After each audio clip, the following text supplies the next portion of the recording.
What's up, everyone? This is Micah tipping on Fofo's ray gun.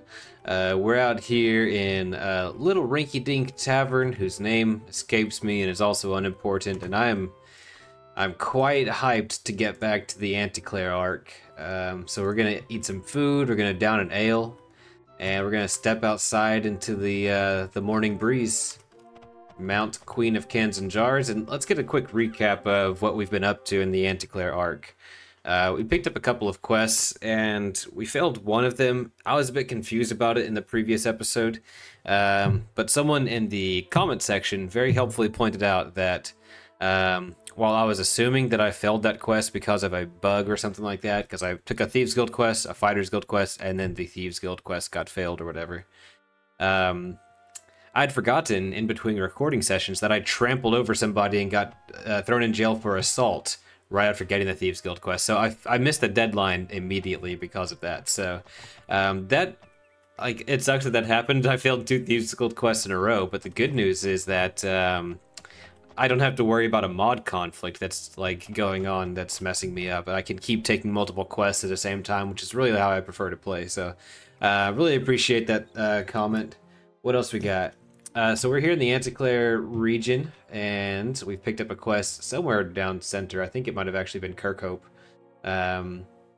We just finished taking a look at the ruins of Hawkton Manor, and we are, let's see, after that, we did our next Thieves Guild target, which was grabbing this here scarab. We had to rob a temple again, whatever, we'll get money for it either way. And while we're in the area, we're going to go ahead and continue our dungeon crawling. We have 6 days left before we need to turn this quest in. So we're going to scoot on over to Victolda Cultus, and we're going to see what this place has in stock. Wait, camp out, yeah. I'm of course a bit frightened of it. We don't really want to spend time on a hunt. Yeah, so the name is a bit menacing. It sounds like we might run into some witches or some Daedra or something like that. Oh, look, some Oblivion trolls have found us. That's pretty cool. Do we try to fist fight them? I think we do try to fist fight them. Come on. Yeah, I unequipped my bow for the aesthetic of seeing Bogard without his bow. You know, just his dukes. Alright.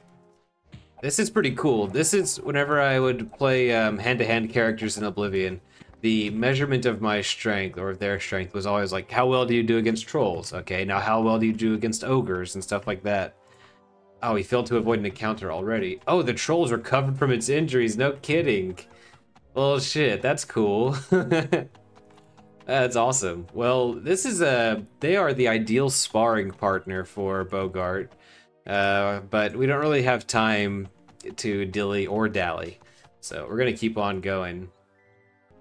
Yeah, so as I was saying, the name of this dungeon is a bit intimidating, but you know what? The last 2 dungeons that we've been in have been super underwhelming. You know, we just fought a bunch of rodents. They weren't really a very good match for us, and like from just a video game perspective, like that's totally safe, that's totally fine. Like we're still leveling up our hand-to-hand and our archery and all those things.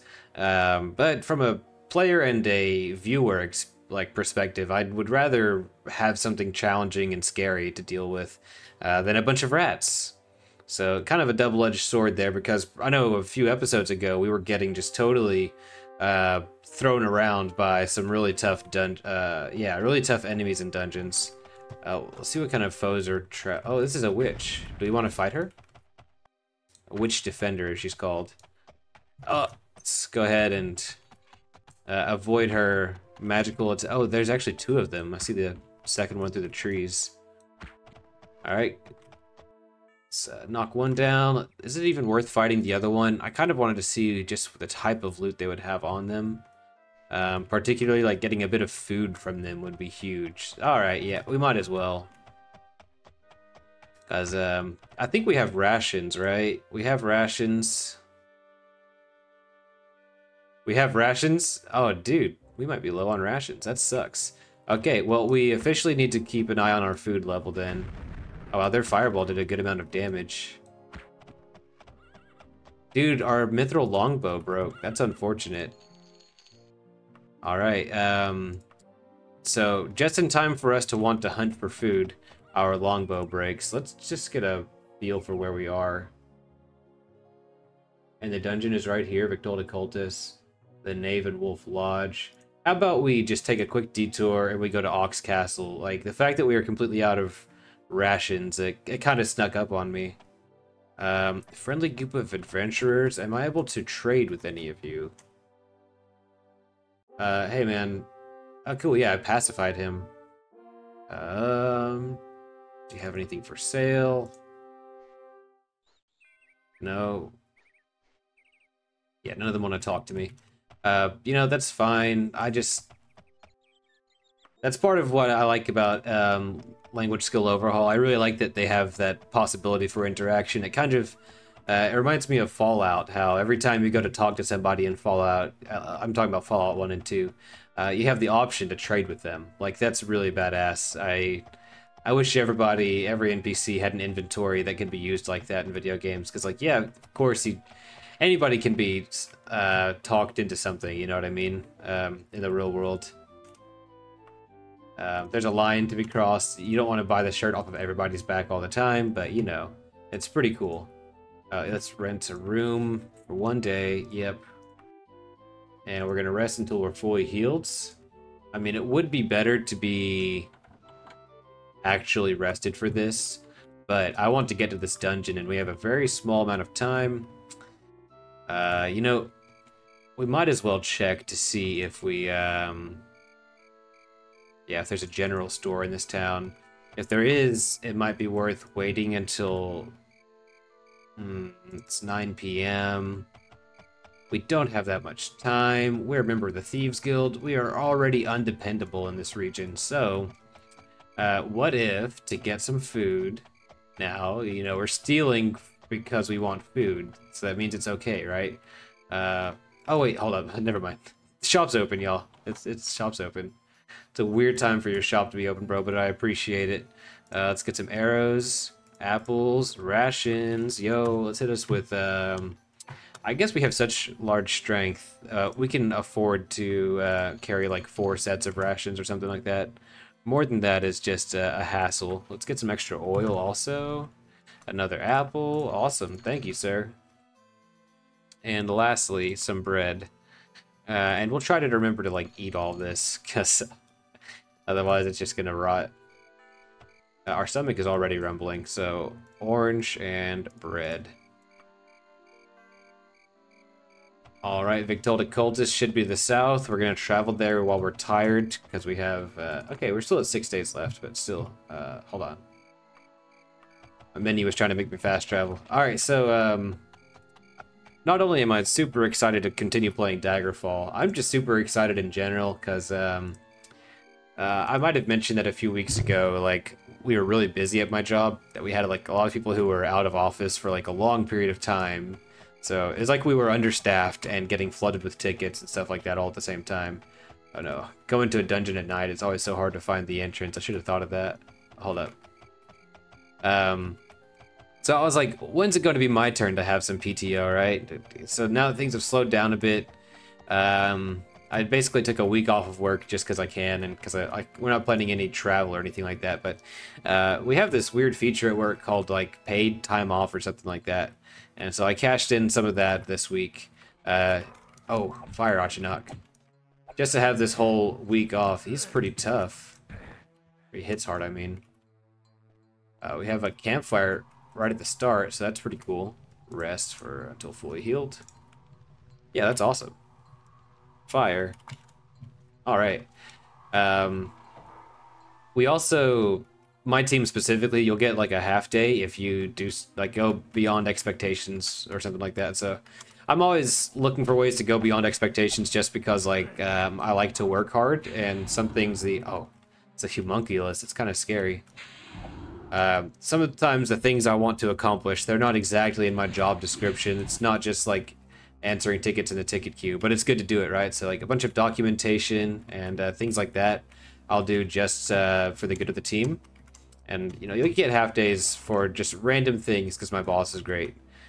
So Between all of my paid time off I've built up and all these half days that I'm turning into just full days. Oh, dang. This thing is actually pretty scary. I don't know if y'all saw my health bar fighting this homunculus, but it's not looking great if I get hit by one of their spells. So I'm gonna try to bait out. Oh, dang.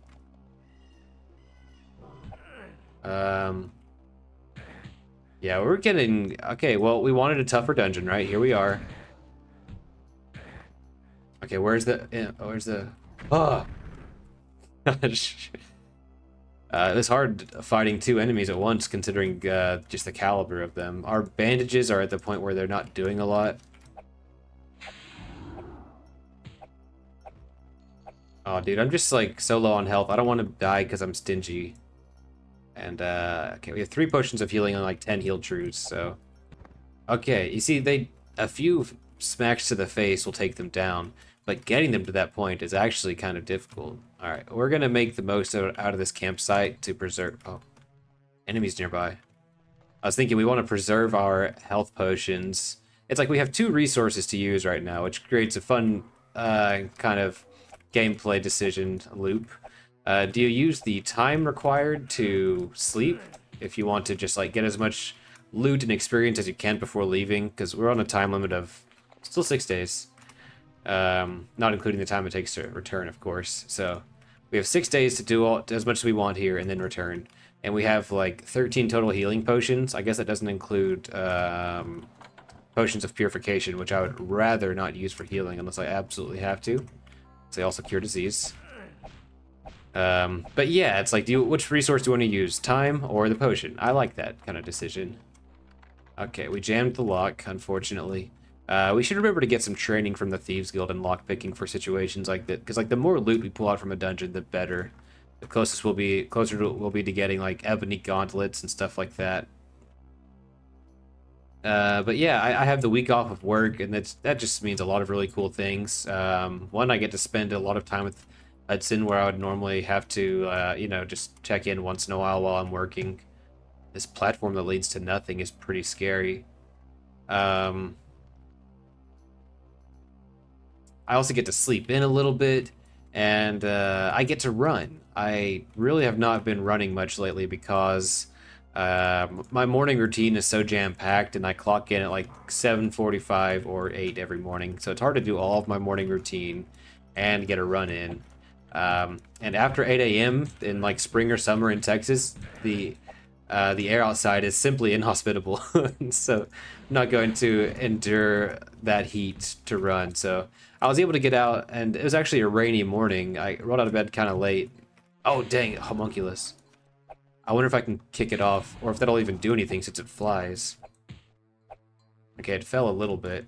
The fact that we don't have access to our bow in this whole dungeon is going to be really dangerous. Okay. We didn't have to even use a potion to get through that homunculus. Whenever I was playing my bandit character, I was using this mod, and that meant that, at least for the first half of the playthrough, basically, Shedungeon was totally full of homunculi, and while it's very good on an aesthetic and lore perspective level for Shedungeon to be full of homunculi, it made it way more difficult than the vanilla dungeon. And I was kind of wanting the vanilla dungeon experience and with that character, so I disabled the enemy expansion after that. But yeah, these things are really scary, man. Alright, we're at the point where I don't trust him to not one-shot me. Maybe this is a good time to start using resist fire potions, because like I'd rather use resist fire than healing. Do I have resist fire? Yeah. Okay.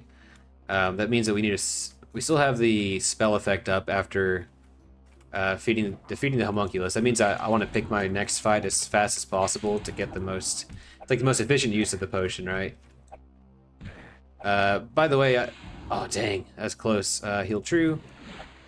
My last video, the author of Climates and Calories, Ralzar, pointed out that sometimes like you're not going to be able to have the perfect conditions met to feel comfortable or not get some sort of debuff if the conditions are really, really harsh, which is probably what was happening in Sentinel. So that's good to know that I wasn't just messing something up. Like, this is just the state of things. Kind of like how being outside in Texas right now, it's going to drain your stamina just because it's so sweltering. So we're doing some climbing shenanigans to get over here. It's a little bit sketchy. We keep dropping some. But... Whoa, whoa, this is crazy. Where am I being shot from? Oh, this is terrifying. This is gonna be really cool though, fighting for this territory here. Yeah, get back off. Ah, dude, this is a really cool dungeon. This is awesome. Are there too many enemies? Okay, we can rest here, it turns out. That's a sketchy place to rest, because like you're gonna roll off and like really regret it. Hope that you have the potion of levitation in your hand while you're sleeping. Maybe, yeah, deliberately sleeping with a potion of like slow falling to go to sleep up here. And this platform simply turns every time you stand on it, which is pretty neat. I'm trying to get over there. Maybe we have to go around on the wall though. Okay, dude, I love having a good climbing skill. Like, yeah, you can levitate, but look at what you can do without burning a potion or any spell points. Just using like your muscles and your wits. I love it, man. Like, yeah, playing magic characters is simply overpowered, and it's really fun. Not necessarily blatantly overpowered, but like, you have so much utility, is what I'm trying to say. But I really, really enjoy the things you can do without magic whenever you try, you know? And climbing these dungeons that have massive chunks of verticality to them, oh man, it is fantastic. You gotta keep that potion of slow falling or levitation with you if you're trying to do those kinds of tactics. Because you can slip off the wall even if your skill is good. So keep that in mind, but yeah, it's really, really fun. So yeah, I was able to go for a 3-mile run this morning. I went on this, what I thought was a 3-mile like course around my neighborhood. Then I got back to my my driveway while like panting and my legs are hurting. I'm so glad it's over because like I'm rusty with running. And then I look at my like GPS app that tracks my like running and distance and pace and things like that. I only gone like 2.5 miles. I'm like, shit, man, I'm not gonna give up just yet. So I persevered and like, actually, like, while it was hard to keep going at that point, it was surprisingly easy. Like, once I had accepted that, like, I'm just gonna push through this, and I need to take care of it, like, it was actually a bit easier. Health is at a dangerous range with this thing. Okay, again, not gonna lose my character just because I'm stingy with potions. Let's go ahead and, yeah, let's go ahead and take it. Yeah, that's the last, that would be the most humiliating. Okay, there are several humiliating ways to lose a character in Daggerfall, but one of them is just you're being stingy with your resources and you could have lived if you had just burned the potion, you know? That's not how I want to go out. Yeah, so we've got a lot of stuff kind of just planned to do around the house throughout the weekend. Hopefully one of those is YouTube, just kind of more videos than I would normally get to work on. Hudson naps for a couple of hours at a time these days, and so I have a good chunk of the day where I can just sit down, record, maybe trim together some videos, stuff like that. Let's see, heal true. Yeah, there are 2 fire Atronachs fighting me on this stairwell, and they're, like I said, their physical attacks do quite a lot, so increasing our dodging skill would be nice. Okay, we're at the bottom floor of the huge vertical chamber. There's another fire Atronach heading our way. We better just take him out. It's really cool that their body is a light source. It would also be cool if they glowed for a bit after killing them, but I guess they're kind of out of energy whenever we kill them, so it makes sense if they don't. Yeah, this weekend while my wife, we went out of town to our, like, her family's lake house. Because that's what you do around 4th of July weekend. I had to work on the Friday after 4th of July, but my wife did not. And so this meant that she went out of town with Hudson while I had a night to myself. And it's actually, you know, you look forward to that as a parent. You're like, oh yeah, I get to do all those things I normally want to do. But I can't because of my obligations. But those things that you normally want to do because you can't because of the family obligations, they're actually kind of mundane and boring. And like, the loneliness of the household is more oppressive and negative than the freedom of being by yourself. You know what I mean? It's like I miss them a lot, and I got kind of bored of the video games I was playing, and yeah, I threw my back out playing the Switch sports game, because that's what you do whenever you're getting close to your 30s. You throw your back out playing video games. So I wasn't like, I couldn't do a lot of stuff. Like I would normally go rock climbing or something like that, but I'm not going to do that. I'm not going to do pull-ups and my usual inclined push-ups while my back is injured. So I just didn't do a lot at the time. However, I did finally get past the fixation that I have of over-preparing for my solo game. I talked a little bit last episode about how I am so dedicated to having all the contingencies prepared for that I never actually play the game, and I'm like, dang it, Micah, you gotta just like set some time aside and give it a try. And the thing about over prepping for a role-playing game is you will understand how much you actually need to prep once you start playing the game. So I got through one session of just reminding myself of how to use, like, I should say one scene of understanding how to use the Mythic Game Master emulator, which is like, it's kind of robust. It's not very user-friendly or accessible from that perspective. Oh yeah, I keep refilling. I keep forgetting that I have my torch out right now, not my lantern. Oh dude, this is a stairway that'll kill you. That sucks. I didn't know that the stairs would do it. So I'm familiar in this dungeon block. I thought it was up here. Like you climb this wall or levitate up to a cubby up there. Stepping in it will damage your HP rapidly until you die. And sometimes if you're low enough, like Bogard has a huge HP pool, so it's not an issue for him. But I've had characters get killed by that before, like 100%. And yeah, I didn't know that it would show up on stairs like this. That's news to me. It's usually like a little cubby hole like this, but I didn't know it was stairs. Okay, so it means if we want to explore that, we have to climb quite a bit. And I'm not sure if I'm, you know, willing to risk it for that kind of payoff. Yeah, so just making sure I could use the Mythic Game Master emulator. And for a while, with this setting in particular, I typically use Worlds Without Number, because it's a really good OSR adjacent, like old school adjacent tabletop role-playing system. So it's one of my favorites. I think it's a good one to use if you are converting people from 5th edition D&D to an OSR game, just because you have a lot of choices to make in character creation. By the way, there's a door up here, like in the middle of the wall, so we're gonna check that out. Yeah, it gives you a lot of choices to make in character creation. You have skills, which is kind of different for OSR. You have foci, which are kind of like feats, which again, not very OSR-like, but it's good for having character variety and options in character creation, which ultimately, that's what people that play 5th edition are used to having. And the difficulty with this particular concept I have and Worlds Without Number is I want as little preparation as possible for myself and my enemies, or NPCs and things like that. And so having those additional options creates additional prep workload. You know, theoretically, you could just do without them, but I don't. So I ended up going for, I switched up to basic fantasy RPG because it's just a great lightweight system.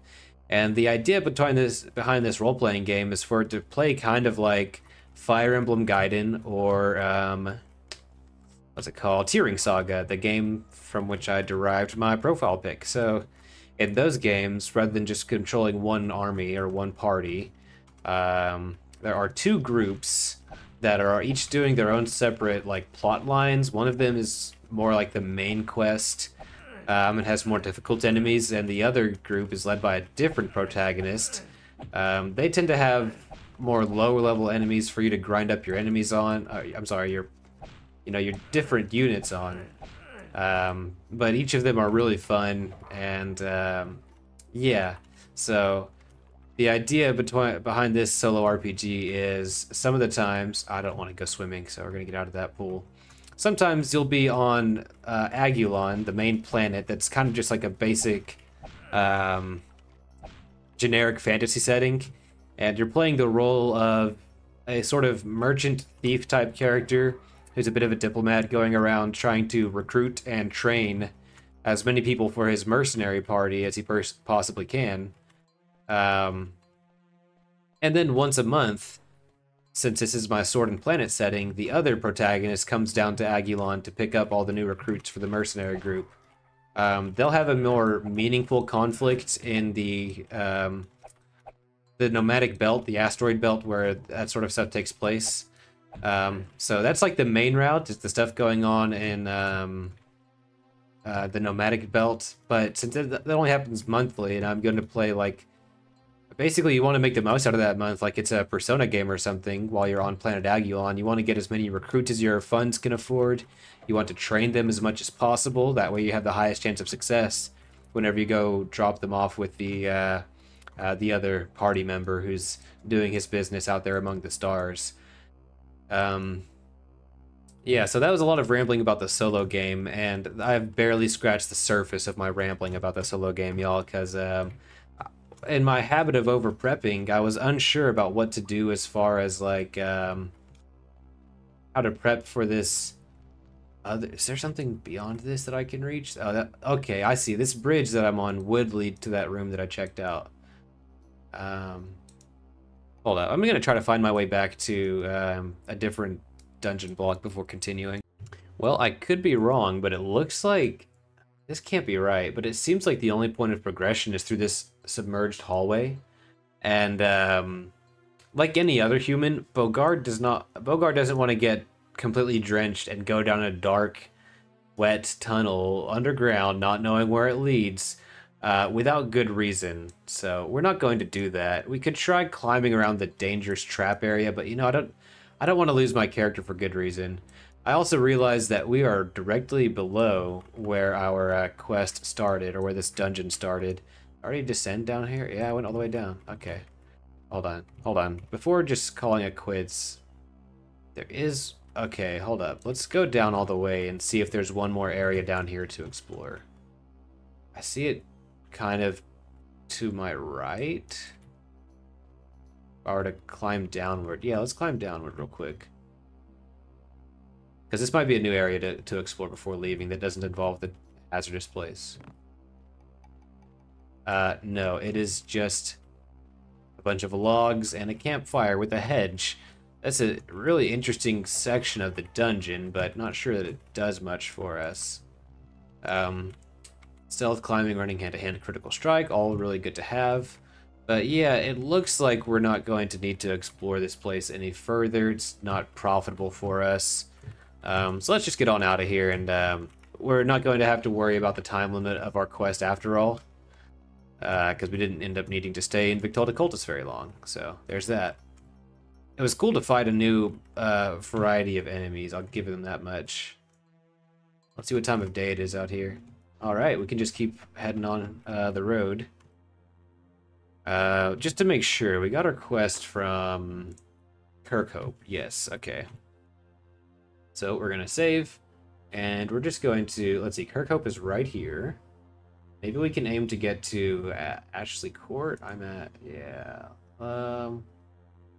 Just gonna go to Singchester. I don't know, man. Anyway, the person who's gathering recruits in this solo game is exploring. I don't have a name for it yet. I'm thinking of calling it the Unsunken Island, and like, yeah, okay, I could just call it the Resurfaced Island, but that sounds so. I'm looking for a word that's more evocative than either of these. No hunting necessary, thank you. Let's go ahead and eat our food before it goes moldy. Try to get an invigoration bonus. There we go. Yeah, it's like it's kind of like an Atlantis trope. You know, this island came up from out of the ocean, and I'm gonna say this island resurfaced about. Oh no, I fell through the map.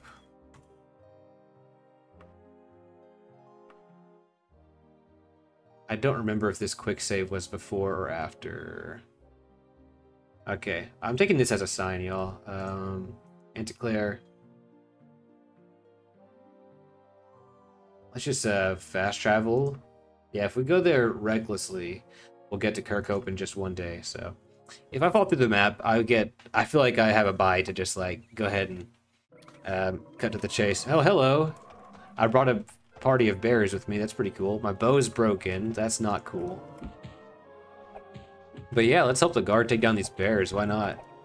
Hey, I've got him, Chief. I'm gonna act like I'm doing a suplex. I'm gonna pretend that I'm like grabbing this bear as it's fighting the guard and flipping it over my, behind onto its head.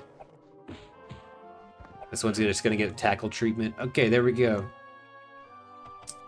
Yeah, so the island that has resurfaced, I was thinking like I wanted to do a hex crawl, but on the basis of a city. So I'm trying to do a city crawl, and so I'm like, well, how do I minimize the amount of prep that needs to happen for this city crawl to work? And I basically decided that this resurfaced city, or the unsunken city, is going to be Bosba, the city that most of my 5th edition games took place in, because I did an extraordinary amount of like world building for Bosba, and I did so much preparation for Bosba compared to the amount of gameplay that the preparation was used for. So I have all these like stat blocks and reputation systems and factions that just are not going to be used. And so let's use them, right? Let's incorporate them here somehow. And so I'm guessing that Planet Ykalon, the Sword and Planet setting, like this is just going to be a very distant future of the planet that the 5th edition games took place on. And we're going to minimize the amount of prep work needed by kind of letting all the preparation that I've already done serve as a foundation for us. All right, we're turning in our quest here. Boy, some guys are hard to figure out. Can you believe he paid to have this lifted? Wasn't as if there was some hideous guardian stopping him from doing it himself. Huh, there was? Oh, maybe he wasn't so screwy. Yeah, so I think someone was supposed to jump us, but we got out of there too quickly for that. Got a pile of gold. That's good. All right, so we need to, like on the one hand, I want to buy a new bow, but on the other, I would really like just to, okay, I meant to say repair the bow, but Bogard is the type of guy who would rather just buy new rather than do the economic thing or the ecologically sensible thing and repair the weapon. So we're going to try to discard instead of repairing if we can. We'll see, though. Yeah, so the city of Bosba, due to some cataclysmic events that I'm working on right now, fell off the continent like centuries or millennia ago. It doesn't really matter, honestly, how long ago it was. And while it was submerged, layers of soil. We have an iron shortbow. That's a little too bad for us, but it is slightly better than nothing. A bunch of soil and things like that from underwater built up on top of the city, such that whenever it resurfaces for one reason or another, the top of the city is covered in soil and grass, and the game picks up like a year from the point when it resurfaced. So there's already a lot of adventurers who are flocking to this resurfaced city to unearth as much as possible, to get all the treasure they can find, to discover new secrets. You have all sorts of reasons to go for going to a place like that. We're gonna just buy this steel bow if there's nothing better. And so I did the first scene of this city crawl up in the most friendly section, which is called the Tangled Hills. It's kind of the top of the city where a bunch of hills and vegetation and things like that are. And I quickly found myself reaching a state of writer's block, which is, no one wants to be there, but it happens. And I've just struggled with writer's block a ton ever since Hudson was born, and I don't have a lot of time to dedicate to it, so I found myself feeling the same thing while trying to pilot this solo RPG as I would when trying to write a short story or a section of a book or something like that. And so instead of trying to do the most optimal thing as far as like creating the best scene and using the Game Master emulator to make the most creative and awesome things, I was like, let's go with the first serviceable thing that my brain comes up with. And I was still kind of having a hard time, so I decided that what we're lacking is context about what is really going on with this island and why it's still there. And I remembered that I had this like super powerful gang in boss, but they never saw the light of day as far as gameplay is concerned because they're just too high level, they're too secretive. No one cared about the Bosba gameplay gang stuff long enough to discover the triad or start messing around with them. And each leader, at the center of the triad, was 3 leaders who were all very powerful, but very distinct in what they wanted, and their powers and their goals and things like that. And they basically each wanted to ascend to a higher form of being, and they were working together until that would come about. But of course, once they all achieved those goals, they would backstab one another. And that's where my cataclysmic event came from for Bosba, is like once the triad each accomplished the things they wanted to accomplish, there were factions popping up left and right, and they had their own like magical prowess and BS that really fueled a very decisive, like kind of like a civil war within Bosba, that had some ultra powerful like character behind the scenes of each of the factions. And so one way or another, the area, which is on, it's like a port town, it gets fissured and falls into the depths of the ocean. And each of these 3 powers has a way of retaining their influence despite the ages passing. For example, one of them was like stolen from the King of Worms in Daggerfall, and he's like a lich, right?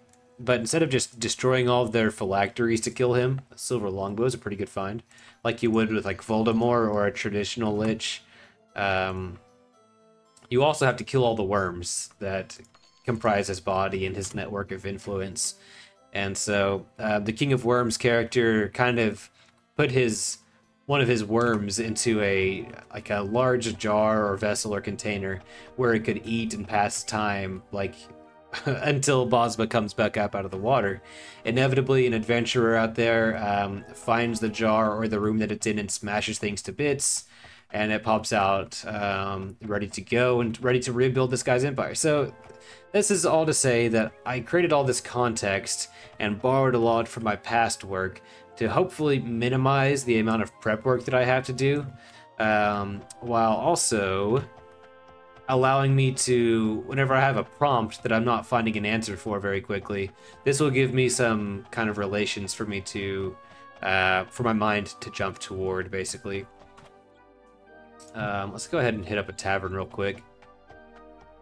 And so during the course of that one scene that I played, I found out that it would be very helpful for me to have an NPC generator.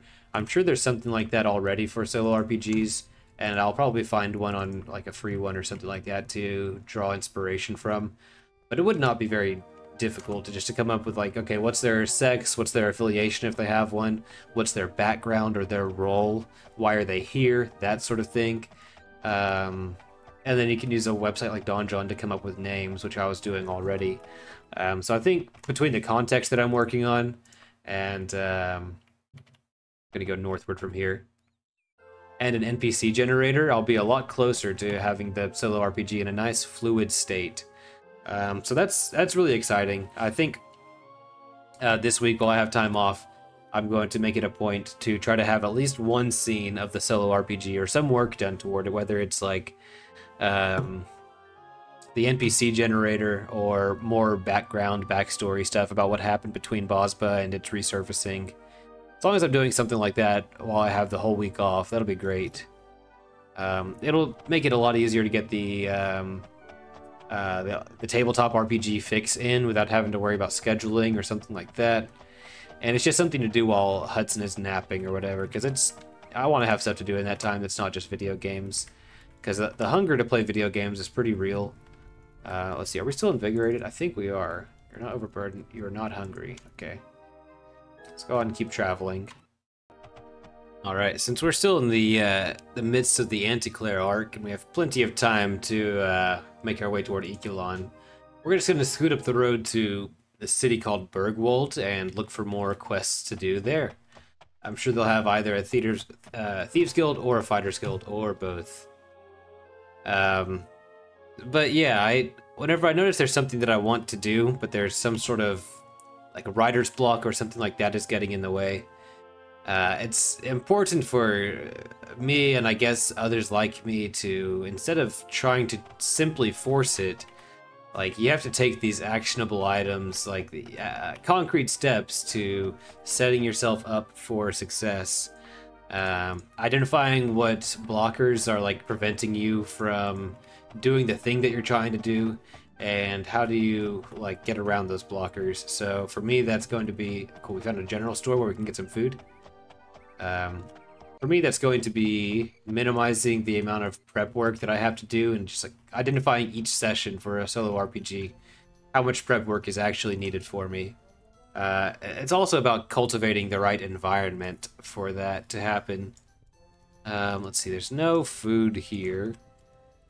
Oh yeah, I mentioned the environment thing because like while I decided to switch from Worlds Without Number to basic fantasy RPG, I was basically accepting the fact that I'm using a digital resource for both of these.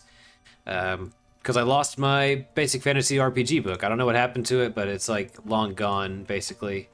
Well, everything changed whenever my wife pulled down a box from the top of our closet today, and I was like, you know what?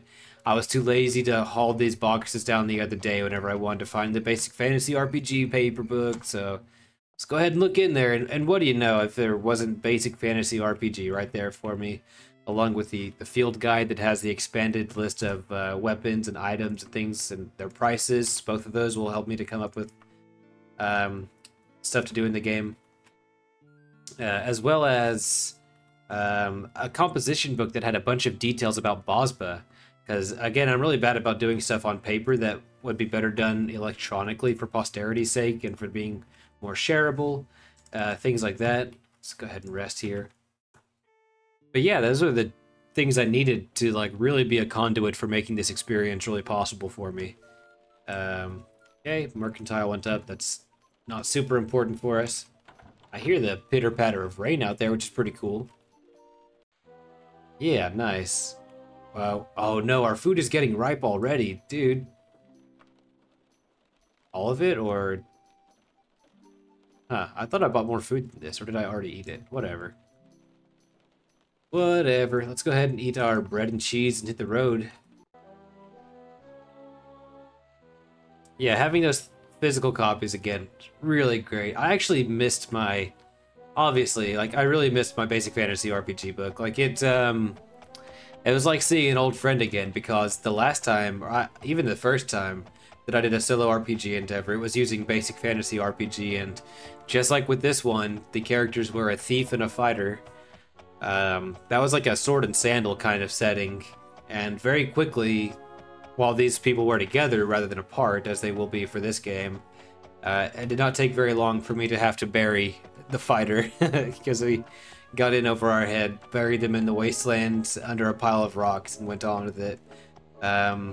Back then, I would journal using pen and paper, which made it take way too long. I'm trying to be more minimalist, and I can type faster than I can write, so I am using like a LibreOffice file just to track the logs there.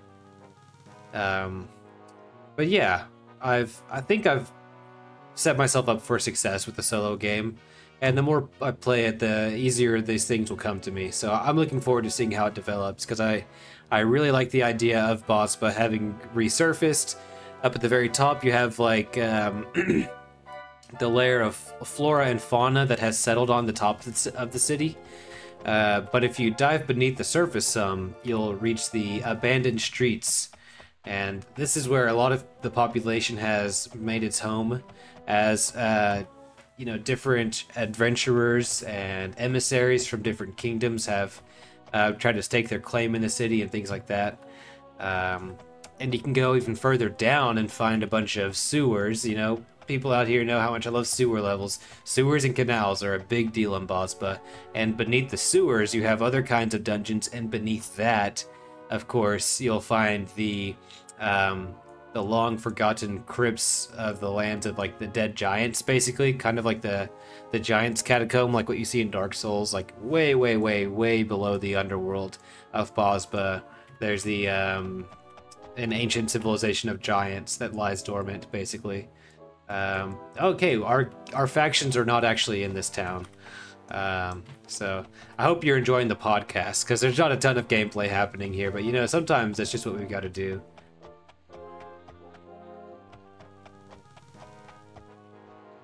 You know, taking it slow. We're in no rush to get to Ykalon. We have a time limit. We're gonna get the most out of this time limit.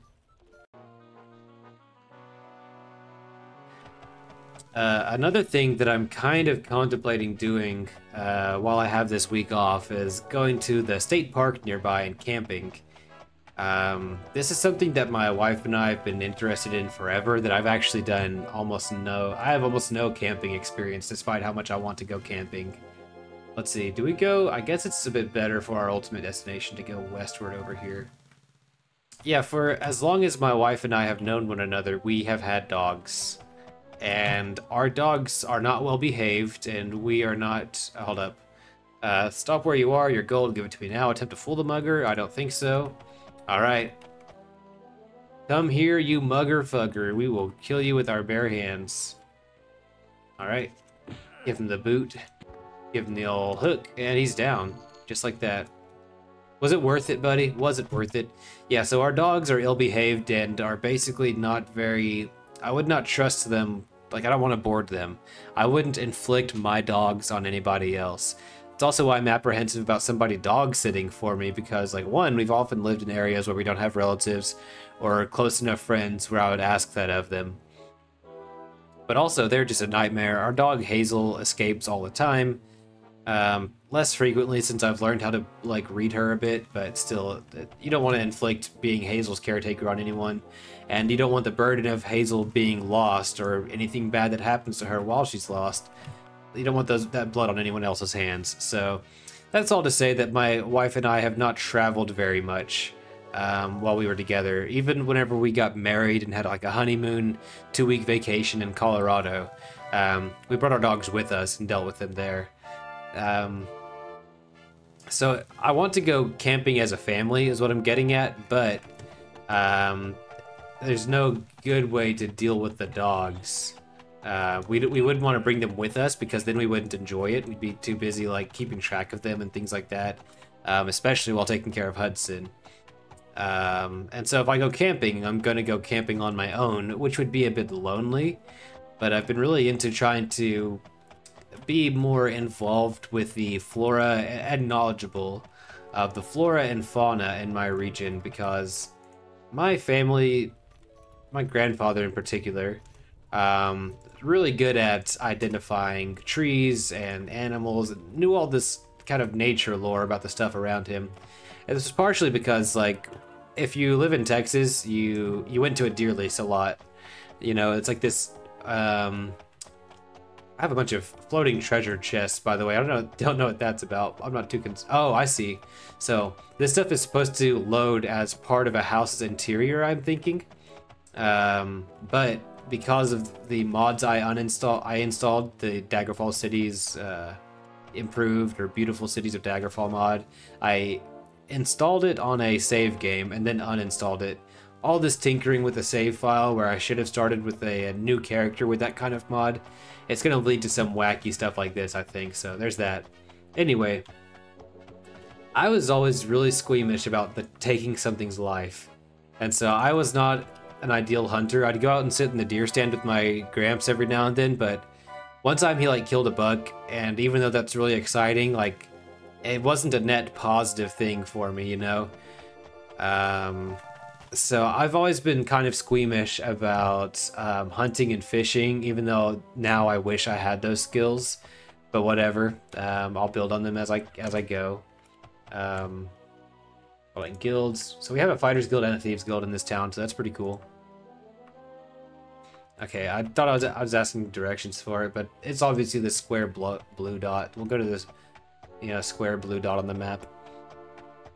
So often if you're spending a lot of time like fishing where there's long periods of stillness where you're not doing anything really but waiting, or you're hunting where there's long periods of stillness and there's a lot of times where you're not doing anything, you're going to start to have an interest in the flora and fauna around you and picking out bird calls and understanding them just because you want to pass the time, aside from the practical benefits of it. Let's see, we can't get, okay, we're gonna get archery training here. I was kind of hoping to get dodging training or not lick pocking, but lock picking, but I don't think we can do that here. Let's get a guild quest from the Fighters Guild. We have a request from a local citizen. It seems a wild animal has gotten into his place. We need someone to go kill the thing. The guild will pay 387 gold. Do you want it? Yeah, let's do it. Okay, Bogard, get over to the Bank of Anticlere here in town. Get it done in one day. Nobody wants an animal roaming around in their place. Come back here when the beast is dead, and I'll have your pay waiting for you. Hey, what kind of animal is it in the Bank of Anticlere? It's a bear. All right, okay, but the bank is probably closed right now, and that sucks. Yeah, it's 6:13. Like, I think they close at like 3 p.m. or some ridiculous hour. So, I don't really think that we'll be able to do anything about that right now. So let's just go down south to the Thieves Guild, see what kind of quests we can pick up there. So my lack of interest in fishing and hunting led to me lacking the lore that, you know, Gramps would otherwise have passed on to me. It's something that's kind of regrettable, but I'm also like, it's really hard to change who you are, especially as a kid, where like, you don't, today if I notice something that I identify as a flaw, I'm like, okay, let's fix that flaw. Let's do something about it and become more well-rounded as an individual. But I felt very emotional about the lives of animals and fish as we treat them. And so, yeah, it's something that I kind of regret today, but as a kid, it's like there's no other way. It's how it felt. Let's see, we needed to rest before we can train, it seems like, so no dodging or like lockpicking training right now. Don't have access to any of these cool services yet, so let's go back and go ahead and get our next Thieves Guild quest. Got a job for you if you're interested. A little package needs delivering to Broadcastle. What do you say? Let's do it. All right, here's the package. Some agrotat. That needs to be in Broadcastle as soon as possible. The Belladin Morford will meet you in the Ashsmith residence. Be careful, if word of the shipment leaks out, we may have a bit of trouble with some of the freelance smugglers who think they own the business in Anticlere. So let's see what kind of time limit we have. It doesn't actually give me a time limit, they just express the urgency, so we'll see if we can, like, I'm confident that the bank is closed, right? We don't even know where the bank is necessarily, so do we break into the bank and be like, oh no, we're just here to get the bear, that's all, we're sent by the Fighters Guild, never heard of us? That doesn't seem likely, but I wonder if the quest expires tomorrow, you know? I don't know. It needs to be done in one day. Is that 24 hours or at the sunrise the next day? You know what I mean? Anyway, part of why I want to go camping is I want to test my knowledge of my local flora and fauna. I want to be observant and, like, I think it would be a good... Oh, here's the bank. Yeah, it's closed. Will it open just because we're in this quest? No. Will we just pick the lock? No. Okay. It would suck to fail the Fighters Guild quest simply because the quest target is closed, but, like, I'm not going to break down doors for this. Let's see. Potion of Healing, Seeking. Let's do it. It would, of course, be a bit unsettling to be out in the dark by myself like that, but part of me just wants to take a break. You know, I'm always watching YouTube, I'm always, like, playing video games whenever I can and things like that, and part of me just wants a break from all of that, so that would give me an outlet. It would also give me time to read, to play my guitar, and, you know, just to focus on things that I would otherwise neglect. The downside of that is, like, how do I possibly spend a night away from my beautiful family?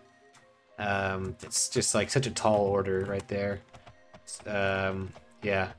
We'll see what ends up happening. You know, you'll hear about it on the next episode, I'm sure.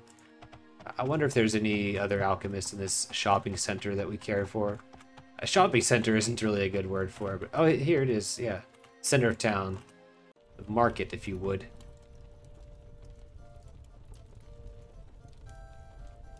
Yeah, so, like, yesterday, it was a Sunday, my wife had to go to work, and that means that I'm spending the whole day with Hudson. And that means that at 4:30 or so, whenever my wife is getting ready for work, if Hudson wakes up and realizes that my wife is no longer in the room, that his mama is no longer in bed next to him, he gets livid. Like, I won't hear the end of it for a very long time whenever that sort of thing happens. So we scream, we go back to sleep for a while. We scream, we go back to sleep for a while, and eventually we roll out of bed at like 9:30 and got the day started. And I went into the backyard with Hudson after eating breakfast and stuff like that. And did I already rent a room? I don't remember. Here we go. What time is it? It is 7 p.m. We want to rest for 12 hours. I think the bank will be open a couple hours after waking up if we do it like this. Yeah, then we went to the backyard, and I basically used apps on my phone, like the Merlin app for birds, and I forget the name of the other one, to identify all the trees that are around us and the birds that we're always hearing. Because it's a big like side quest for me and Hudson, or at least for me. It's like I'm always going around trying to find birds, and I'll point at them with him, and we'll talk about what they're doing. We'll look for their nests and things like that. Of course, he's always wanting to look at cars and trucks in the meantime, but we gotta try. So did we fail that quest? Okay, it looks like the quest is still active, so I don't think that we failed it. Found out that there's a lot of hackberry in our... Here's the bear. A lot of hackberry in our backyard. I love this. We're called in to wrestle a bear. We're gonna... Thankfully, we have really tough gauntlets on, right? So we're gonna grab its jaw with one hand and slam our fist down into it with the other. We're gonna harvest all of this bear meat. It's gonna go bad and all that, but we're about to have to do some traveling, so it'll be good to have, like, to make camp and start cooking. Yeah, part of the camping equipment, I remember whenever my wife and I were really excited about the idea of camping, I got her some camping, like some cooking equipment to use at a campfire. We never got to use it, but I think that would be a fun challenge. See what we can come up with. My father-in-law is always in a state of having too much frozen meat from his last hunting endeavors, and so I have a bunch of like sausage, venison sausage I could take with me. Oh, it's locked. Okay. I'm a sucker for grilling up some sauteed vegetables, or I guess not grilling, but yeah, sauteed vegetables in general. We have 1,800 gold. Is that enough? Oh, by the way, since you seem to have so much of that beast, here's a map to Castle... Dude! Dude, man. Daggerfall has just been hitting this spot for me, man. This is fantastic. Atronox... Okay, yeah. This is just so cool. Atronox and homunculi. I forgot to kind of take note of what was in the last dungeon, so we're gonna do that real quick. Castle Dark or something. Yeah, let's go ahead and note that in our document here. Awesome, dude. Simply great. Thanks, bud. I really appreciate it. Yeah, I was taking a look at our gold to see if we have enough to justify getting some training from the Thieves Guild, but I think we're going to do it. I think we're just going to go to this Alchemist and see if they have some more stuff for us, a couple more potions of healing since we burned so many. Oh, another thing that Ralzar pointed out is that maybe this is a good tip for those that are struggling with climates and calories as I have been. Resist fire and resist cold potions will help you in survival situations. So whenever we're traveling in Sentinel in the southern region like that, it'll be a good idea to keep resist fire with us. And likewise, when traveling in a mountainous region, it'll be a good idea to have a potion of resist cold, which is great because resist cold is like almost useless. It's such a, you don't see that elemental like type used often. Great. Yeah, we just sold like 2,400 gold's worth. That'll be plenty to get some training done. Yeah, I'm a bit torn between dodging and lockpicking, but I think we're going to do the greedy thing and go for a lockpicking level up, because we train dodging naturally just by engaging in melee all the time, but we don't always train lockpicking naturally, only if we stumble upon like chests and things like that. We haven't done any actual thievery. Oh, speaking of which, I forgot to, while we were out there near the border, I forgot to go hit those towns, but we're still pretty close. We're still pretty close. Yeah, let's go into the Thieves Guild and get some training done. This is just like one of my favorite things about hunkering down in a region as we're traveling. Hitting up local trainers and shops and things like that. It just, It has the feeling of what you'd call a third place in real life, like a place that's not your work or that is not your home, where you go and socialize. This is what having this kind of schedule reminds me of. So we're going with lock picking, we decided, right? Yep, 699 gold. It's a bargain at any price. Okay, affiliation. So we're actually ready for a promotion in both of these guilds, it looks like. Oh man, our food is getting ripe already. Hold up. All of it, or moldy? Okay, let's drop the moldy, let's drop the moldy. And we are left with 3 pieces of raw meat. We should get outside of the city limits and cook that as soon as possible. We're delivering some drugs to Broadcastle. Let's go ahead and pull that up. Broadcastle. Okay, this is a more central place. That's fine by me. Now, I wonder if we need to return after delivering this, because if we just need to deliver this and move on, that's one thing. Also, Castle Darko. Okay, this is actually pretty close to the north. Fine. Okay, I'm at... Yeah, this dungeon is very close to us. Yeah, okay, I guess we're going... Yeah, we need to deliver these drugs immediately, but Bogard's real master, of course, is the dungeon, and checking out the dungeon kind of takes priority here. We can always just, like, scope out the place and come back to it later. So normally I would travel along the road a bit further, but I really do just want to pull over and start cooking this bear meat. And I think we'll need to be outside of city limits before we can do that. Right? Let's just test it out.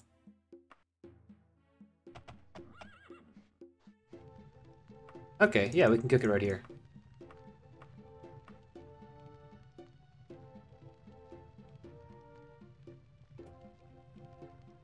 Alright, pack it up, pack it in. Okay, I quick saved and then got a prompt about a flock of harpies. We have a bow now, but this won't damage them, will it? Yeah, no, it's not of a strong enough quality. Alright, we're doing some Mountain Blade horseback combat here. You know, sometimes I get the urge to play Mountain Blade Warband again, just because it's one of those comfort zone games, but I am so bad at it. I remember watching a streamer, I don't remember his name, but I remember that he played volleyball and was like studying to be a doctor, so he seemed pretty badass for those reasons. He was really good at the game, and how good he was at Mountain Blade Warband, it's kind of intimidating because I'm so aware of how much I suck at it, now that I know that you can be good at it.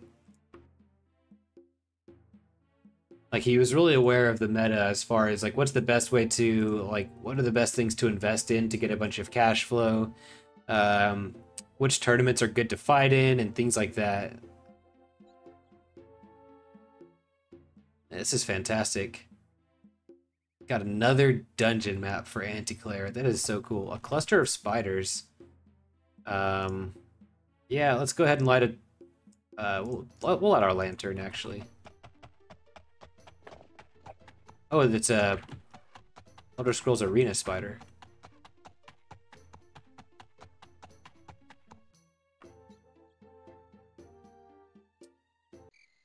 All right, gonna be there soon, right? Assuming we don't fall through the map, it's a real possibility. Another cluster of spiders is out here.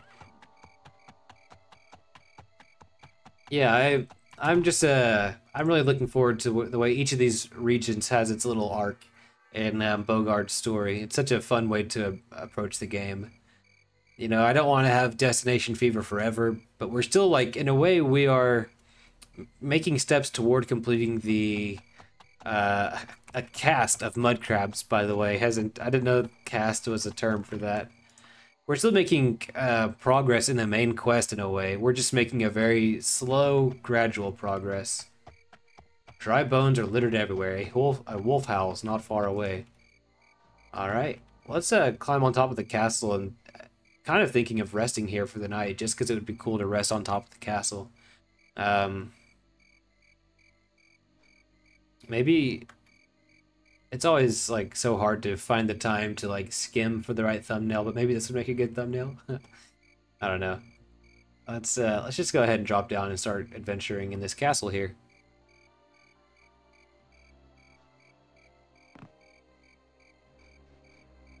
Alright, quick save-a-roo. Let's see what we've got. So exciting. It's like the lottery. It's like, ooh, what are we gonna get this time? Oh no, vampires. Okay. We're really testing our mettle on this one. Okay. Alright, well, this will be pretty good training for the... Yeah, this is the exact same dungeon block that the last dungeon had us start in. Isn't that neat? Yeah, this is gonna be good training for the main quest dungeons that have tougher enemies. Because, yeah, we chose hand-to-hand because it's a cool aesthetic and all of that. And once you're really skilled with really good stats, hand-to-hand is extremely viable. But engaging in melee combat over and over again with really tough enemies, that's just something hard to do, you know? Those homunculi were giving us a run for our money. Vampire, run for our money. Yeah, this is kind of insane that we... What are the chances that these two dungeons in Anticlere both start off... Oh, look, she's at a distance. That makes her especially dangerous. Okay. You know, the thing about this dungeon, if we get hit by the vampire's sleep spell, which they are more likely to cast at range, we will have to use a potion of teleport, which is anchored in Coegria. Who is this guy? Necromancer Acolyte. He died in 2 punches, but he was... Whenever I don't know what something's capable of, it's just so much more scary. Okay. Yeah, if we were to have to warp to Coegria at a time like this, we would have to buy a new horse, and we would fail this Thieves Guild quest, and it would dock our time a bit as far as completing the Ykalon quest. So, yeah, this one, it's not looking like it's in the cards for me. Maybe further on in the Anticlere arc, we'll have more potions of teleport. I guess we kind of have a lot now. And so we could set an anchor, like, let's say... We could set an anchor here in Sharborn Wood, or Upworth, or someplace like that, or at this temple, and then just kind of return to the dungeon from there. But right now, like, we've done our job. We have scouted the dungeon. Let's go ahead and make get a move on toward Broadcastle now. Let's remind ourselves where that's located. What's the best way to get there? I guess we're just going to go toward this tiny little Timbuktu town on the side of the road.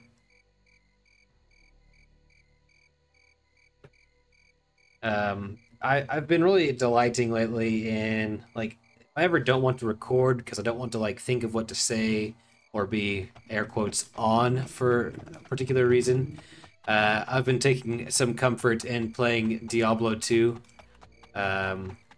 in hardcore mode, single player, offline, and stuff like that. And it was funny, I forgot one of the advantages of playing Diablo 2. Sorry, by the way, if I mentioned this in the last episode, but one of the advantages is that instead of a randomly seeded map showing up every time you join a game, as what would happen in Diablo 2 online, even if you're not like even if you're not playing with anyone, just by joining a game, you're gonna get a randomly generated map, and it has the same locations and the same regions each time. But it creates this situation where you're always trying to find waypoints where you can, like, teleport to further bits that you've explored. You're always trying to find waypoints and complete quests with some urgency, especially on the servers for Project Diablo 2, because they can only have so many games running at a certain time, and so games expire, and it's like, your game expires in 30 minutes, make a new game. And you're like, no, I'm gonna get all this done, and I'm gonna, you know, get these waypoints unlocked before the game expires and stuff like that. And so I was rushing to do that the first time I made this character, and so I made a lot of progress, and then the next day I logged on and saw that all the map was still painted because I was playing offline in single player mode. I'm like, oh, that's so incredibly convenient to not have to rush and to just, like, have these parts of the map already explored, so I could again take things really slowly and just explore stuff at my own pace instead of feeling rushed. So that was really, really cool. Really fun stuff. I made an assassin, a martial arts assassin, because, like, they're not very viable, but they're fun, I think. Okay, we have another mugger here. We're not going to try to fool them. We're just going to take them on. Hopefully we don't have to burn a potion of cure poison. By the way, we encountered a vampire. We should roll a die to see if we remember to take our potion. Okay. We're, again, giving ourselves 50% odds. Let's see. I forgot to... I think it was... You see, I forgot to describe what the results were. We're going to say odds are we remember to take the potion.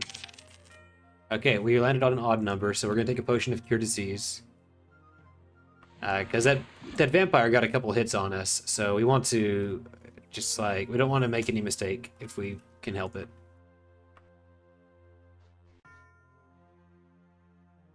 Yeah, kind of bad timing with the difficulty of that dungeon. I did want a more difficult dungeon. And I would have liked to kind of see how how Bogard does against that level of enemy, but I wasn't willing to, like, get hit by a sleep spell and deal with all of that nonsense. But yeah, playing Project Diablo 2 was a lot of fun while, like, my wife and son were out of town on Friday night or something like that. Let's see what we do.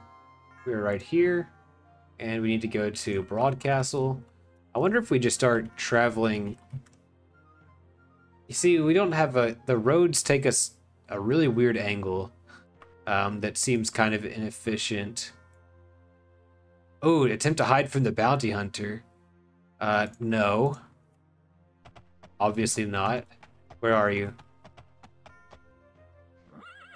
Look, man, this is all just a misunderstanding. I'm not gonna have it.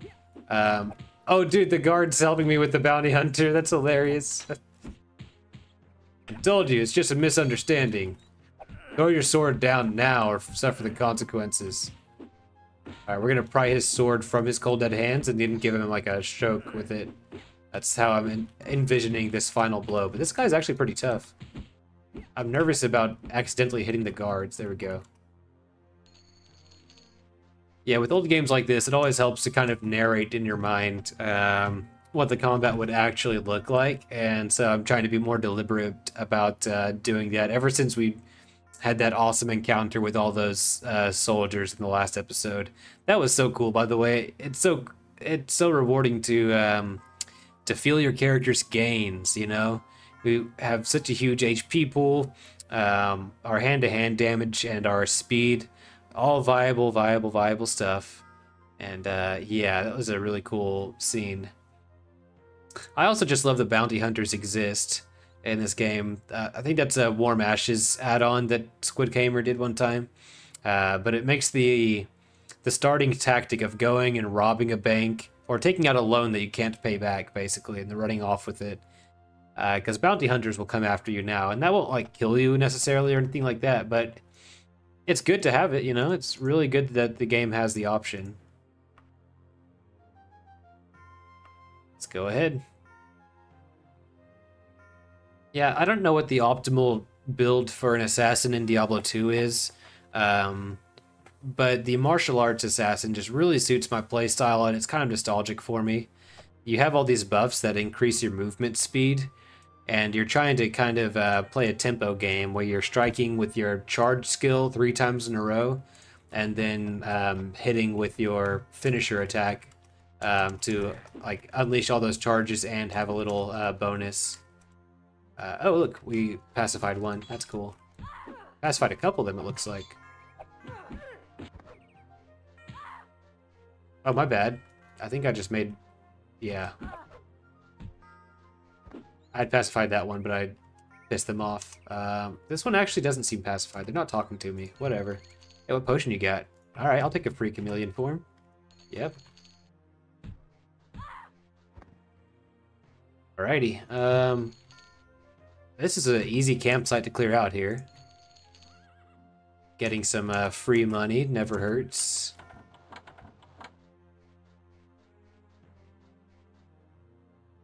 Alright. Resume our journey to Broadcastle. Okay, a ritual of necromancers has interrupted our travel. That sounds pretty cool. Oh man, is this because I didn't do the King of Worms quests in a timely manner? Yeah, we got 4 necromancers all lined up in a row. That's cool. I wonder if we should just go punch them in the face. Necromancer Glaver down. This is really great because you go visit, like, I mean, their sprites are really great. Because you go and visit King of Worms and you see all these awesome character sprites around you. And then you simply don't encounter them, like, as enemies at any point. Like, they never got animated, they never got assigned a class or a stat block or anything like that. So this was a very, very welcome inclusion. Well done on that. They even have the female sprite. Real cutie here. Sinister face. I like that the enemies don't have faces because it kind of lets you, one, it leaves something to the imagination, but it makes them look extra sinister with cases like that. Alright, that was cool. Oh, more enemies. Where you at? You know, sometimes at nighttime, like, they're not traveling with a light source because they're enemies and all that, but finding the enemy is a bit more trouble than it's worth compared to just continuing anyway. We actually got some food off of that battle, so that's pretty good. Well, we're not hungry enough to eat it anyway. Alright, we are almost at Broadcastle, and we found another kind of encampment outside of a place called something something lodge, so we're gonna go around and see if we can't... Oh, we pacified a thief. Alright, the thief sneers at us. She's not gonna join us, but hey. Let's go ahead and keep... Alright, pass... Oh, I feel somewhat bad. Boning a potion of cure poison. Okay. We can't win them all, but getting 2 pacified in a row is pretty huge. Okay, what about her? Nope. Oh, hey. Okay. We gotta retreat for a second so that we can light this, Okay, we light the lantern, sure. I was gonna go for a torch, but hey. Take it. This is an interesting, prefab.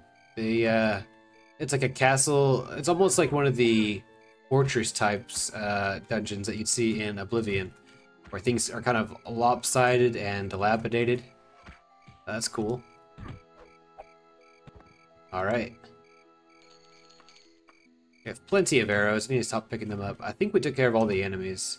So this would be a good place to rest for about 12 hours. At least 8. Yo! Level 13. Look at us go. Okay, I'm going to start leveling up speed a bit more aggressively since we just have a few more points left of everything else. Well, all the stuff that matters anyway. Etiquette, streetwise, backstabbing, dodging. That's a big one. Okay, let's go ahead and top off. Oh wait, there are enemies nearby. Got a bit of a sun shower going on here. Oh, look at that. One of you Thieves Guild thugs going to learn that we control the agrograt business around Anticlere. I never, bro. Take this from my cold dead hands. It's awesome, by the way, that we got ambushed. Like, me and this group of other thieves. I cannot stress how fantastic like that is. That is so cool. Hey, man. They already turned me down. Let's talk to the other one. Follow me. Okay. So neither are going to join my party, but that's fine. More enemies nearby. Oh, they're just gonna keep coming while we have this item to deliver. So let's go ahead and kill this archer, or oh, it's an assassin. They have food on them too. Fantastic. All right. Oh, Queen of Cans and Jars, yoo-hoo. Fantastic. Let's go ahead and we're gonna skip this lodge. Go straight to Broadcastle.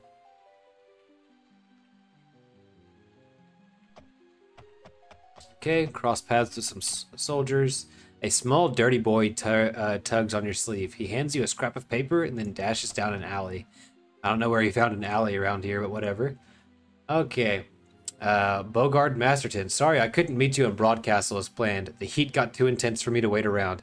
I've arranged an alternate drop in Anticlere. Look for a well-to-do merchant waiting for you in the Wigton residence. Watch your back. Belladin Morford. So maybe we didn't get there in time, but I'm hoping he's directing me toward Anticlere, like the capital. So I don't know where else I would want to go, but yeah, it looks like we are being redirected very close to our destination. So that's a bit of a bummer. Yeah, Anticlere is pretty far away. Oh, let's hop to it, right? And we made it to Bergwald, and I thought this was like a visual bug or something like that, but it looks like we have some Dwemer Centurions chasing us down.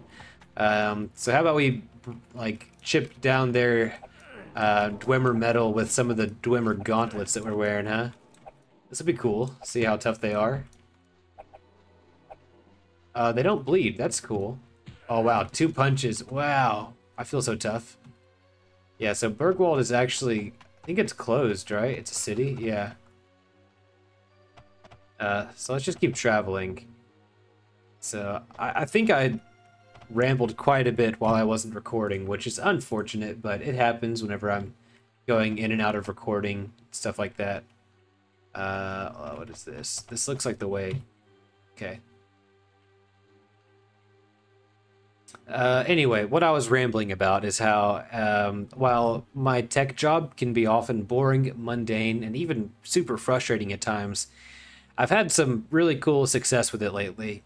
And it stems from the fact that whenever I, on my humble tier 1 tech job, have to do escalations to the tier 3 tech team, they get kind of salty. They don't get salty about escalations, but escalations aren't good for that team because they have to stop whatever progress they were making on their projects to help us out. So that's not exactly great, you know. So they count on me to do a lot of stuff for them, basically. And I think there are some people in my position who would be like, but why am I doing all this stuff for them whenever I'm not getting a promotion? I'm doing stuff for their team without any pay increase. I don't want to have to learn new skills and do stuff like that essentially for free. But whenever you're working a mundane job or one that, you know, could be damaging to your spirits in one way or another, the things that you do that are interesting and new are just so much more valuable, in my opinion. Oh, hold on. I was about to rest, but I think it just became daytime. No, it's midnight. All right. Anyway, I'm always glad to learn those new things. Let's go for about 9 hours. Even if it just means having more stuff on my plate and potentially, if I'm not careful, leading to more burnout. You know, I have to be careful about not doing this sort of thing whenever we are absolutely slammed. But, you know, whenever I have time to learn the new thing and help them out with their escalations, like, it just feels really cool. Because it has a very tangible feeling of, like, I just leveled up and learned something new that will advance my career. More stuff to add to my resume and all that good stuff. What's really great is if they continue getting a ton of escalations during that time period, our food is getting ripe, of course. If they continue getting a ton of escalations during that time period, let's see, do we have stuff to sell? We could sell some books, I guess. Yeah, if they keep getting a ton of escalations, sorry again, getting sidetracked a lot. They're like, oh, well, we should teach the rest of your team to do this. And because no one really likes to give corporate trainings except for me, you know, I like to hear myself talk, of course. And I used to be an educator, and so I'm like, hey, let me do it. And they're like, great, I didn't want to do it anyway. They don't say that, but that's the impression I get. And if you're ever in a similar position in your line of work, I really encourage you to train and educate people about what do you think works, because whenever you have to learn something complex and distill it down into something comprehensible to someone else, that's a true measurement of your expertise. And so it's not only good for the person that you're teaching, it's good for you as you if you didn't know the concept, or if you were shaky about some things with that concept before, you're going to really hash it out and get it down, so that you don't make a fool of yourself in this training where you're essentially your senpais are watching. So I'll do this thing where I'm getting trained on a new thing, and then I'm the one handling those escalations for a while. And then it's like, well, it's about time. Let's teach the rest of your team. And then I'm like, okay, I'll lead the training, and I can feel that my level up then becomes a level up for the rest of my team. And then we'll run into a new situation where I get trained on something that the rest of my team can benefit from knowing. And it becomes this cycle of leveling up. And I can feel like our whole team growing in power level, kind of like, it reminds me of watching Haikyuu with my wife because, oh, we cross a path with a merchant. Let's go see what they've got. Oh, they've got some magical items. That's gonna cost us a lot. Oh, dude, I tried... What? Yo, I misclicked, and instead of buying those things, I clicked the button to steal, and I was successful. What the hell? That's absurd. Oh, dude. One of these things, these challenger straps, they boost your speed, right? I saw that correctly? I'm not kidding. Yeah, that's awesome. Oh, dude, we're quick saving the shit out of this. Because if we fall through the map or have to quit for some reason after that, that would be super frustrating. Sometimes misclicks are to your benefit. You know, that's so cool. Yeah, we got a new speed. That means that I can wear my Torgo sandals a bit more recklessly. Oh, that is so good. Yeah, orcs can be heard in the distance. That's not gonna be my problem. But yeah, all the level up cycle at work of me leveling up and then training my other team on their level ups, or the rest of my team on that thing to get their level up. Hide from the bounty hunter? No, have at you. Okay. Oh, do we have a whole posse coming at us? It's hard to tell who is who in this kerfuffle. But let's go ahead and fight the bounty hunter mano a mano while the rest of them are tied up. Okay, what class is this guy? He's a guard, he's hostile. It's kind of confusing because a bunch of guard sprites are fighting each other, but I think I'm just going to take down the bounty hunter and then get out of here.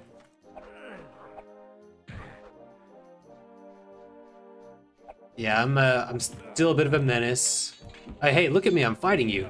He turned his back to fight the other guard, which showed up, and it seems that the authorities of Anticlere are unsure about my innocence. And so while some of them are defending me, some of them are attacking the bounty hunter. Yeah, that's how it looks to me, at least. There's actually so many of them that I had to use a potion of healing. That's not good, but, you know, it makes the fight even sweeter. Alright, come on, y'all. Come on, pay attention to me. I'm your enemy here. Okay, Queen of Cans and Jars, let's get on ya. Yeah. Okay. The level up loop. It reminds me of Haikyuu. I feel like I've been trying to make this point for like 5 minutes now. It reminds me in Haikyuu of whenever it'll show individuals learning new skills, and then these individuals learns new skills, and then eventually once all those skills come together, the whole team level ups. That levels up. That's how it feels whenever we have those experiences at work. Yeah, I find whenever I get to focus on projects and working on escalations and things like that, it's much more satisfying than just keeping my nose to the grindstone and sending out emails and things like that. And we cross paths with another merchant. What have you got? But oh, heal true, healing. That's fantastic, man. Invisibility, sign me up. Cure disease, let's do it. Dude, what a great merchant. Thank you, man. Thank you. Dude, we reached Broadcroft. Fantastic. Okay, we're looking for a residence. The Wigton residence, right? Anticlere instead. Wait. Dude, wait. Hold on. Oh, I was really concerned that we'd went all the way back to the other Broad Castle. Okay, we're in Broadcroft. Okay, I thought we had finally made it. That's not really the case, and that's okay. We're just gonna keep on keeping on. Man, oh yeah, let's go ahead and save again, because again, I don't want to fall through the map or have to reload after getting such good potions. Someone in our comment section asked where we get so many potions, and the thing is, man, I didn't respond to your comment because I sometimes don't have time to do that, so let me address it now. you do this as often as you can. Like, you just go to every city and town by traveling overland, and then you stop there and you ask around to see if there are any alchemists. Then you go to those alchemists, and like, you're right, a lot of them aren't going to have anything for you. But if you hit every possible location and just do your best to find as much as you can, I think you'll eventually get what you need. That's what led to such a surplus for me, anyway. Dude, this is like the third time in a row that we've rolled merchants and guards on our little, oh, more magical items, too. So one's a shirt, one's a malachite. So the thing about the malachite is we will never have... There's no chance... Oops, sorry. There's no chance for... There's no chance for this to be a cast on hold or cast on strike effect, which means there's no chance for us to use this malachite with Bogard, personally, and that means that there's no chance if we buy this that if we were to identify and sell it that we would turn a profit. So we're not even going to try to buy the malachite, but the short shirt, it might have something for us, so we're going to go ahead and buy it. It sounds like it did cast something on us, so let's go look at our stats. Bonus to willpower. That is certainly helpful. Not very attractive or sexy, like having a really high speed, but it, you know, we want to not die from spells, right? So I'll take it.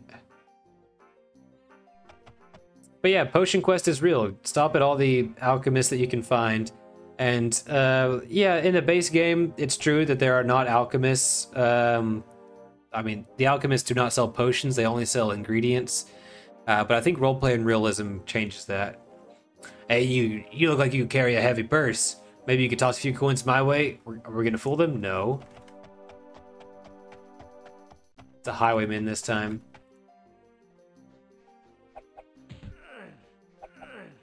All right, we're gonna see if we can't just make it to Anticlere in time and turn in this dang quest. Where are we actually? Anticlere. Wow, we are right next to Anticlere. Let's go. Before the sun sets, if possible. Okay, no, that game. Okay. So here's the thing, guys. I've been wanting to do a, oh, look, this is a potion that we, okay, never mind. Okay. I've been wanting to do some heist shenanigans. We're here on business of the Thieves Guild, so, I think it's only fitting that we, well, one, let's light a candle to be surreptitious. The weather is nice and cool. That's good. Yeah, we're gonna light a candle. We're gonna climb this city wall, and we're gonna be on the lookout for the Wigton residence. Let's see. I don't think there's a rooftop that we can make it to right now, so let's just jump down. So the tricky thing is that since it's nighttime, we're not gonna have an easy time getting this put on our map. That is what I'm trying to get at, because there aren't really gonna be many NPCs just loitering outside like there normally would be. Just trying to. Oh man, we touched the ground. But it would be really cool, like if this is the last thing we do in Anticlere before moving on to the next region, like. Maybe we travel from Shalgora northward or something like that. This would be a good time to conduct one of our heists. But ideally we would do that, like, the Anticlere arc should come to a close near, you know, the Anticlere's exit. Or like a border or something. So I'm not sure if this is the right time to really punctuate the Anticlere arc, but we'll see. Let's go to a tavern, because sometimes there'll be people loitering outside. No? Okay. Okay, well maybe now is not the right time for a heist. Let's just rent a room. Let's rest for about 12 hours. Let's go toward that residence. Yeah, it's a shame because as a drug runner, I would really like to... wait, health. I thought I saw a bit about disease or something. As someone who's currently delivering drugs, I would like to have made that delivery at nighttime, right? It would just make more sense. But if you can't ask where the residence is, then you're not going to find the residence and unless you just go around clicking info mode on everything, and that's just no way to be, you know? Not enough time on this earth to play that slowly. Okay, I can't talk to this guy, he's just like a set piece. Hey, yeah, we're looking for General the Wigton residence. Okay, she doesn't know. That's fair. Thank you. Hey, man, ahoy, Merolda Kinghouse. Point me toward the Wigton residence. Why would I want to help you? Alright. Okay, fine.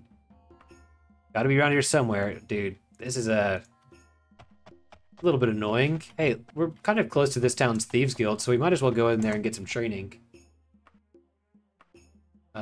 Okay, southwest of here. Thank you.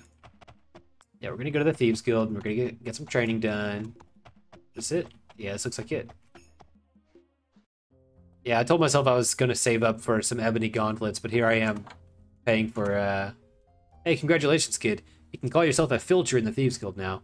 We'll be your official fence if you want. We've got ourselves a rat over here who'll buy hot merchandise off you. I think we've already heard this before because we got demoted from this rank previously. Lockpicking for 719, thank you. Yeah, I told myself I would save up for some ebony gauntlets, but here I am. Just buying training sessions willy-nilly. Okay, the Wigton residence is down here by the town center. It's pretty convenient because we'll be able to pick up some potions on the way. Now, I can't help but wonder, are we completing the quest by dropping off the drugs? Or are we completing the quest by returning to the Thieves Guild, you know? We're gonna see. Wigton residence, where are you at? I went past it.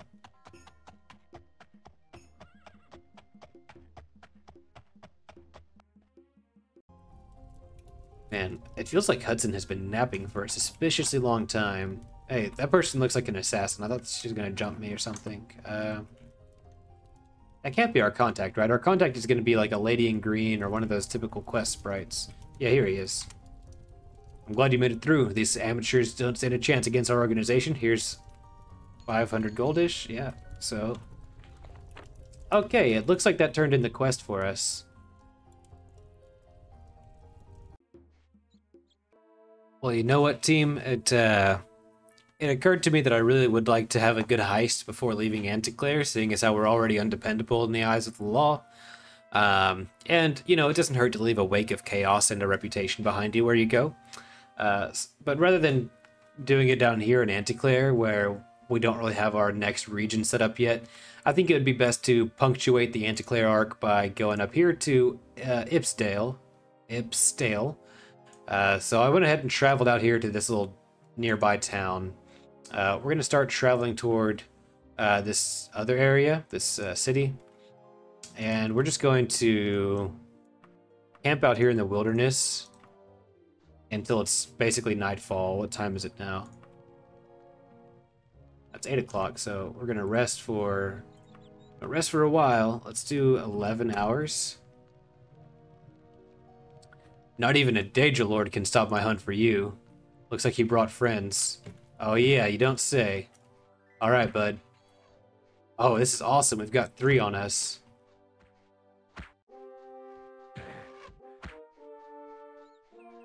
Let's get them kind of lined up so that my accuracy... Oh no, potion of cure poison. I should really check in on those. And my accuracy with the bow will not be so important if we have them grouped up some. Oh, it looks like they have a horse out there. That's pretty cute. I'm trying to not get hit by their arrows, so I don't have to waste more potions of poison, but... Hey, get off my tent, you hooligans! If they really wanted to, like, screw me over, they would run off with my horse right now. But I guess they want to make sure the job is finished. Queens of Cannon Jars, she wouldn't let somebody else mount her anyway. She would, like, you know, rear up, she would run off. Okay, I'm feeling like a bit of a coward, but seeing as how we're outnumbered like this. Okay, we cut one of them down. Let's go ahead and move in. Okay, got the other one. Last bounty hunter to go. Whenever I saw this little text bubble about the Daedra Lord, I was like, oh crap, what happened? But it was not a Danger Lord, in fact, it was just this guy. What are you? You pet the Wayrest Charger. Okay. That's cool. I don't know what mod you're from or anything, bud, but that's cool. I was hoping maybe I could mount it, but we're not playing Oblivion after all. Okay, we're gonna rest for 6 more hours. There are enemies nearby. Okay, this is good. We need a food source. So yeah, again, Bogard, not explicitly evil or anything, but man, how cool is it to have someone on your tail all the time and to just live off on the lam like this? Like, really good stuff. We might end up buying a skillet if we keep living off of bears like this. So we actually, just by cooking, pass a lot of time, so that's pretty cool. Kind of like in real life. Yeah, we've got an enemy nearby who's preventing us from packing up camp. Oh, this looks like a rogue rider. Can I talk to you? No. Back off. These are my spoils. Yeah, I just love the aesthetic of being an outlaw on the run. Okay, on our way to Ipsdale next. Gonna get more bounty hunters on our trail after this. A group of travelers pass through from the east as you pass and nod towards each other, continuing on your journeys. Okay.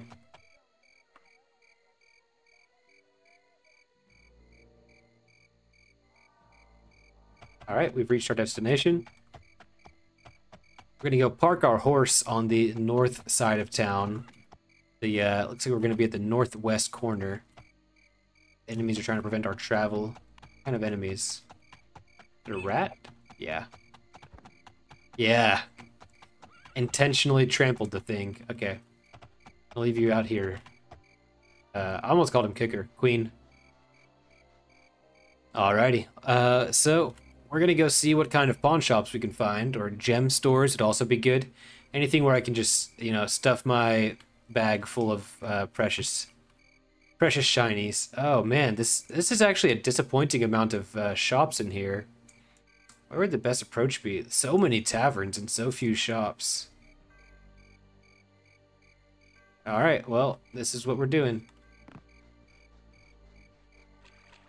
Maybe we could just break into some homes, but that doesn't feel as good, you know? That feels more blatantly evil than what we're trying to do.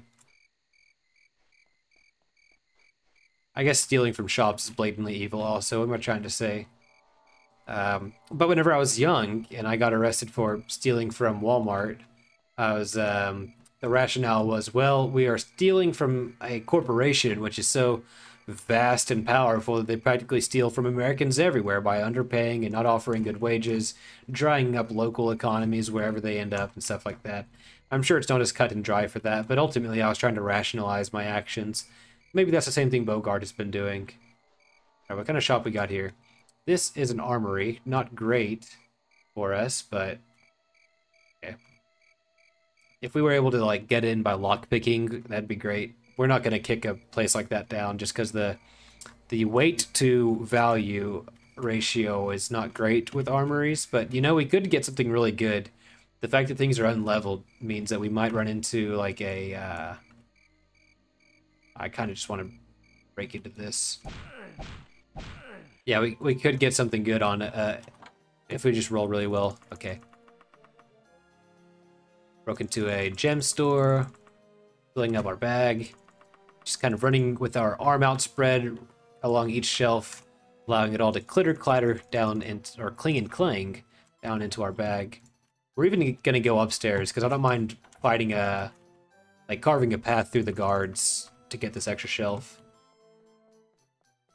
And you know what? We might even go down south. Bribe the guard? No. I'll punch you. Yeah, I'll punch all of you. I don't care. Talking about screenshots. Here's our screenshot. Or thumbnail, I mean. Yeah, there we go. I ought to get a good thumbnail out of that, right? Okay, oh no, I went the wrong direction. Okay, well, what do we do? Yeah, we go straight to the rooftops. Sucker MCs can't climb with me. Huh. Yeah, Daggerfall is pretty much the best game. It's not even close. I'm such a... I'm such the target audience for this game that it's crazy. I can't believe it. Okay, now we already have the heat on our tails, so we're gonna go ahead and just break this door down. Maybe we'll get lucky and find a good bow or a good set of gauntlets. It's not likely, admittedly, but it could be cool.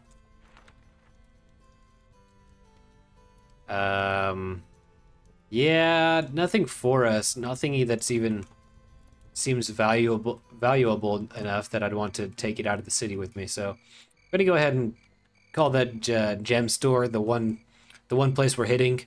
I don't think it'll net me as much as I really want to, but a heist is a heist, you know what I mean? Oh yeah, okay. Let's go ahead and get where's Kicker at? Oh, it's not Kicker, it's Queen. My bad. Alrighty. And we're gonna ride off toward Dania. Dania. Let's go toward this here temple, camp out. Alright, so while we were traveling from Anticlere to Dania, look how close we are. We're like on the yellow of the border here. Our travel was interrupted, and when using the I button to check on things, I found the ruins of the Hearthton cabin. So not only have we gotten like several maps and quests sending us to dungeons in Anticlere, we just found a dungeon. We just straight up found a dungeon. That is so cool. I love travel options. I love tedious travel, or whatever you want to call it. It's just such a cool way of playing. So I think we've gone on far enough today. We'll get things started at the beginning of the Dania arc here at the ruins of Hearthton cabin next time. I'll talk to y'all soon, okay? Later, alligators.